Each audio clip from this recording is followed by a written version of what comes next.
Hello എല്ലാവർക്കും നമസ്കാരം. പുതിയൊരു വീഡിയോയിലേക്ക്. നമുക്കറിയാം നമ്മുടെ UPSC പരീക്ഷ കഴിഞ്ഞ 6-ാം തീയതി കഴിഞ്ഞു. ഇന്ന് നമ്മുടെ LPSC പരീക്ഷയും കഴിഞ്ഞു.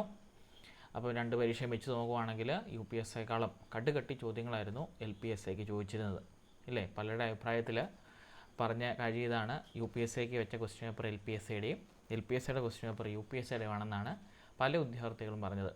അതുകൊണ്ട് തന്നെ അതിൻ്റെ ഒരു കട്ടിയുടെ നിലവാരം അല്ലെങ്കിൽ ചോദ്യപേപ്പറിൻ്റെ ഒരു കാഠിന്യത്തിൻ്റെ നിലവാരം നമുക്ക് ആ ഒരു വാക്കുകളിൽ നിന്ന് തന്നെ മനസ്സിലാക്കാനായിട്ട് സാധിക്കും. അപ്പോൾ ഇതിനോടകം തന്നെ നിങ്ങളുടെ മാർക്കുകൾ വിവിധ സോഴ്സ് വഴി നിങ്ങൾ ചെക്ക് ചെയ്തെന്ന് മനസ്സിലാക്കുന്നുണ്ട്.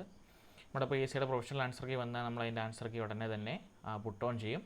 ഇപ്പോൾ കിട്ടിയ ഒരു വിവരം വെച്ചുകൊണ്ട് ഞാനൊരു കണ്ടുപിടുത്തം വെച്ചുകൊണ്ട്, അതായത് നമ്മുടെ ഒരു സാധ്യത ഒരു കട്ട് ഓഫാണ് പറയാനായിട്ട് പോകുന്നത്. നമുക്കറിയാം നമ്മുടെ ഓരോ സബ്ജക്റ്റ് വൈസ് നമ്മൾ നോക്കുകയാണെങ്കിൽ നമുക്ക് സോഷ്യലിന് ചോദിച്ചത് 19 ചോദ്യമായിരുന്നു അല്ലേ? സോഷ്യലിന് ചോദിച്ചത് ഏകദേശം 19 ചോദ്യമായിരുന്നു നമ്മുടെ അടുത്ത് ചോദിച്ചത്.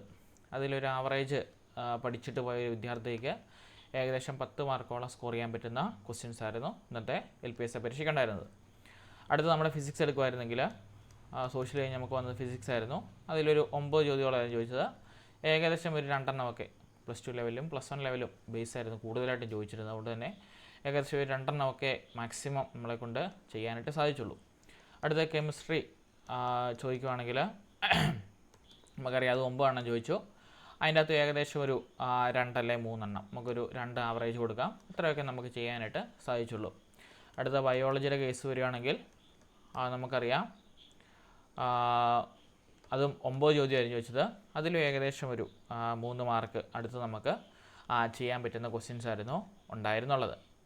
അടുത്ത നമുക്ക് വരുന്നത് മാത്സ് ആയിരുന്നു. മാത്സിൽ നമുക്കറിയാം 15 ചോദ്യങ്ങളുണ്ടായിരുന്നു.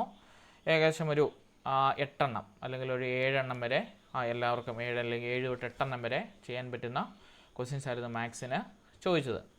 പിന്നെ സൈക്കോളജി, സൈക്കോളജിയുടെ കേസ് വരുവാണെങ്കിൽ 20 ക്വസ്റ്റ്യൻ ആയിരുന്നു ചോദിച്ചത്. അതിൽ ഏകദേശം ഒരു 12 എണ്ണം വരെ നമുക്ക് ചെയ്യാൻ പറ്റുന്ന ചോദ്യങ്ങൾ ചോദിച്ചിരുന്നു.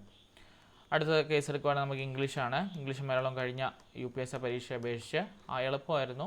കഴിഞ്ഞ വട്ടം 2-3 സ്കോർ ചെയ്തവരൊക്കെ ഇപ്രാവശ്യം ഒരു 4 അല്ലെങ്കിൽ 5 റേഞ്ചിലായിട്ടൊക്കെ പോകാനുള്ള സാധ്യതകളുണ്ട്. മലയാളമാണെങ്കിൽ പോലും നമുക്കൊരു 4 അല്ലെങ്കിൽ ഒരു 5 റേഞ്ചിലേക്ക് പോകാനുള്ള സാധ്യതയുണ്ട്. അപ്പോൾ ഇതാണ് ഏകദേശം ഒരു മാർക്ക് നമുക്ക് കിട്ടുന്നത്.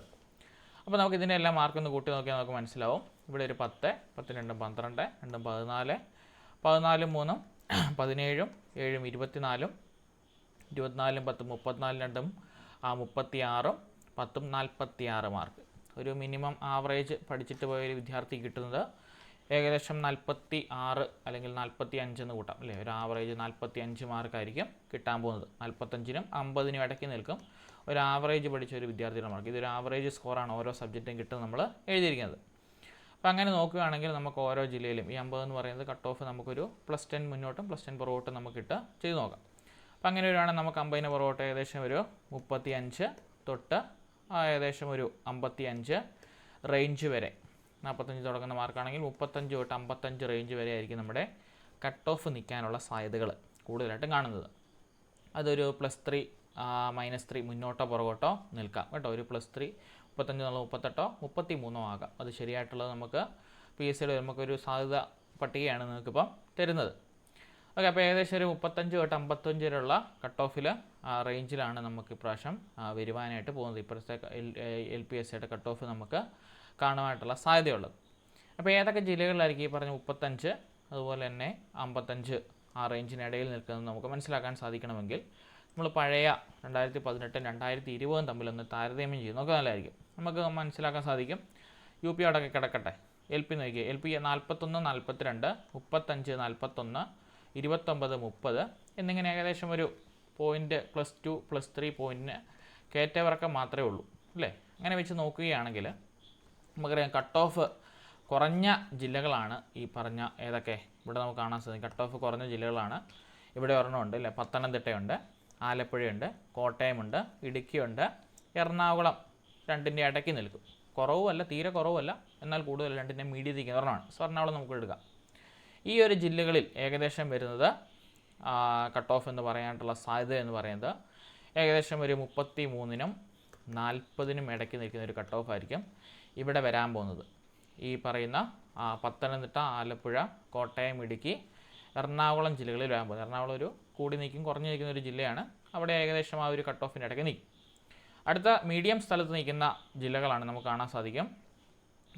തൃശ്ശൂരുണ്ട്, അതുപോലെ തന്നെ പാലക്കാടുണ്ട്, അതുപോലെ തന്നെ നമ്മുടെ കണ്ണൂരുണ്ട്, പിന്നെ കാസർഗോഡുണ്ട്, പിന്നെ വയനാടുണ്ട്. ഇവയെല്ലാം ഏതാണ് നമുക്ക് കാണാൻ സാധിക്കുക ഇതിലൊരു ഇടയ്ക്ക് നിൽക്കുന്നതാണ്. കാരണം ഒരുപാട് കട്ട് ഓഫിൻ്റെ കയറിപ്പോയിട്ടുമില്ല, എന്നാൽ തീരെ കുറഞ്ഞും പോയിട്ടില്ല. ഒരു ഏകദേശം ഒരു മധ്യമത്തായിട്ട് നിൽക്കുന്ന വാല്യൂസാണ് തൃശ്ശൂർ, പാലക്കാട്, വയനാട്, കണ്ണൂർ, കാസർഗോഡ് എന്നത്. ഈ സ്ഥലങ്ങളിലെ കട്ട് ഓഫ് ഏകദേശം ഒരു 38 മുതൽ ഒരു 45-48 വരെയുള്ള സാധ്യതകൾ ഉണ്ട്. 38 മുതൽ 48 വരെയുള്ള സാധ്യതകൾ വരാനായിട്ടുണ്ട്.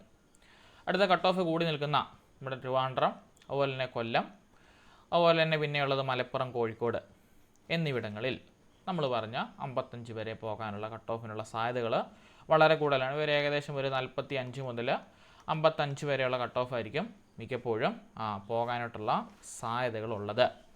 അപ്പോൾ അതനുസരിച്ച് നിങ്ങൾ കാൽക്കുലേറ്റ് ചെയ്യുക. അതനുസരിച്ച് ഇൻ്റർവ്യൂസിനുള്ള കാര്യങ്ങൾ നിങ്ങൾ പ്രിപ്പയർ ആയി തുടങ്ങുക.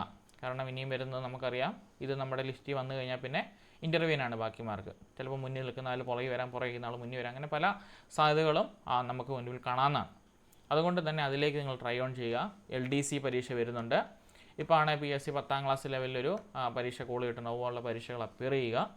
മനസ്സും അടുക്കാതിരിക്കുക. ഒന്നാമത്തെ കാര്യം മനസ്സും അടുക്കാതിരിക്കുക.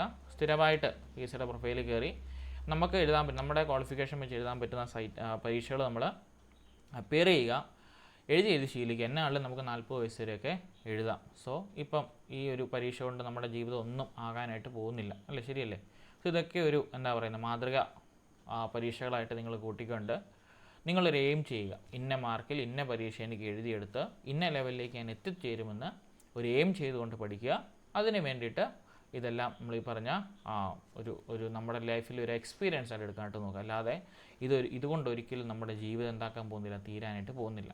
അതുകൊണ്ട് തന്നെ LDC വരുന്നുണ്ട്, LGS വരുന്നുണ്ട്, അതുപോലുള്ള HSA വരുന്നുണ്ട്, പരീക്ഷകളെല്ലാം വരുന്നുണ്ട്. അതിന് വേണ്ടി നല്ലപോലെ ട്രൈ ചെയ്യുക. ഇപ്പോഴത്തെ ട്രെൻഡ് വെച്ചുകൊണ്ട് ബേസ് ലെവലും ചോദിക്കാം, ഹയർ ലെവലും ചോദിക്കാം. നമുക്കറിയാം UP പരീക്ഷയ്ക്ക് ചോദിച്ചത് വെറും ബേസ് ലെവലുകളാണ് ചോദിച്ചുകൊണ്ടിരുന്നത്, അല്ലേ? പക്ഷേ LPയിലേക്ക് വന്നപ്പം ഹയർ ലെവലിലേക്ക് കയറി. അപ്പോൾ അങ്ങനെ വരുമ്പം നമുക്കൊന്നും പ്രെഡിക്റ്റ് ചെയ്യാനായിട്ട് സാധിക്കത്തില്ല. പഠിക്കുമ്പോൾ എല്ലാം വ്യക്തമായിട്ട് പഠിക്കുക. 12 വരെയുള്ള ടെക്സ്റ്റ് ബുക്ക് ഈ പറഞ്ഞ പരീക്ഷകൾക്കെല്ലാം വ്യക്തമായിട്ട് പഠിക്കുക. അത് ഫിസിക്സ് എന്നോ കെമിസ്ട്രി എന്നോ മാത്സ് എന്നോ ബയോളജി എന്നോ എക്കണോമിക്സ് എന്നോ പൊളിറ്റിക്സ് എന്നോ യാതൊരു വേർതിരിവില്ലാതെ എല്ലാ സബ്ജക്റ്റും സമയം കിട്ടുന്നതനുസരിച്ച് ഡെയിലി ഒരു 2 അല്ലെങ്കിൽ 3 മണിക്കൂർ വെച്ച് പഠിക്കുക. അപ്പോൾ പരീക്ഷ വരുമ്പോൾ നമുക്ക് ഇത്രയും ടെൻഷൻ അടിച്ച് നമുക്ക് എക്സാമിലേക്ക് പോകുന്ന ഒരു കാര്യങ്ങൾ നമുക്ക് കുറയ്ക്കുവാനായിട്ട് സാധിക്കും. സോ എല്ലാവർക്കും എല്ലാവിധ ആശംസകളും. മാക്സിമം നിങ്ങൾ ട്രൈ ചെയ്യുന്നുണ്ട്. നമ്മുടെ ഗ്രൂപ്പിലുള്ള ഒരുപാട് പേര് നല്ലപോലെ ട്രൈ ചെയ്തിട്ട് പരീക്ഷ പാടായിരുന്നു പറഞ്ഞു. പക്ഷേ UP അപേക്ഷ LP നല്ല പാടായിരുന്നു, അത് അംഗീകരിക്കുന്നു. പക്ഷേ എവിടെയാണ് പിരിവുകൾ പറ്റിയെന്ന് നോക്കി അതിനുള്ള വേണ്ട ക്രമീകരണങ്ങൾ വരും പരീക്ഷകളിലേക്ക് മാറ്റുവാനായിട്ട് ശ്രമിക്കുക. അതുപോലെ തന്നെ ചെറുതായിട്ട് ഡെയിലി ഞാൻ പറഞ്ഞു 2 തൊട്ട് 3 മണിക്കൂർ വരെ പഠിക്കാനായിട്ട് ഈ ഒരു ടെൻഡൻസി നമ്മൾ പഠിച്ചു വന്നതാണ്. ഇന്ന് 2-3 ദിവസം റെസ്റ്റ് എടുത്തോളാം. വീണ്ടും നമ്മൾ ഇതിലേക്ക് കണ്ടിന്യൂ ചെയ്യുക. കാരണം ഇനി ഒരുപാട് പരീക്ഷകൾ മുന്നിലുണ്ട്. ഒരു പരീക്ഷ കൊണ്ടൊന്നും നമ്മുടെ ജീവിതം മാറ്റിമറിക്കാൻ പോകുന്നതല്ല. അതുകൊണ്ട് തന്നെ ബാക്കിയുള്ളവയിലേക്ക് നമ്മൾ ട്രൈ ചെയ്ത് പുതിയ ഒരു ഇതിലേക്ക് നിങ്ങൾ ചൂട് വെക്കാനായിട്ട് പ്രത്യേകം ശ്രദ്ധിക്കുക. എല്ലാവർക്കും എല്ലാവിധ ആശംസകളും. അപ്പോൾ ഇത് ഏകദേശം ഒരു കട്ട് ഓഫിൻ്റെ മാതൃകയാണ് പറഞ്ഞത്. ഇതിൽ ഞാൻ പറഞ്ഞല്ലോ കൂടിയും കുറഞ്ഞും വരാം, ഒരു ആവറേജ് വാല്യൂ ആണ് നമ്മൾ പറഞ്ഞത് കേട്ടോ. യെസ്, അപ്പോൾ താങ്ക് യു. എല്ലാവരും നല്ല രീതിയിൽ റിസൾട്ടിനകത്ത് വരട്ടെ, അല്ലെങ്കിൽ കട്ട് ഓഫിനകത്ത് കയറി നല്ല അധ്യാപകരാട്ടെ എന്ന് പ്രാർത്ഥിക്കുന്നു, ആശംസിക്കുന്നു. പിന്നെ എല്ലാവരും നന്നായിട്ട് പ്രാർത്ഥിക്കുക. നമ്മുടെ മാർക്കുകളെല്ലാം അല്ലേ നമ്മളെപ്പോലെ തന്നെ ബാക്കിയുള്ളവരുടെ മാർക്കും ലിസ്റ്റിൽ വരണേ എന്നും അധ്വാനിച്ചവർക്ക് അല്ലേ നല്ലപോലെ അധ്വാനിച്ചവർക്ക് ലിസ്റ്റിൽ വരാനായിട്ട് തീർച്ചയായിട്ടും പ്രാർത്ഥിക്കുക.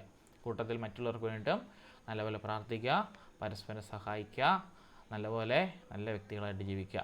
യെസ്, അപ്പോൾ താങ്ക് യു.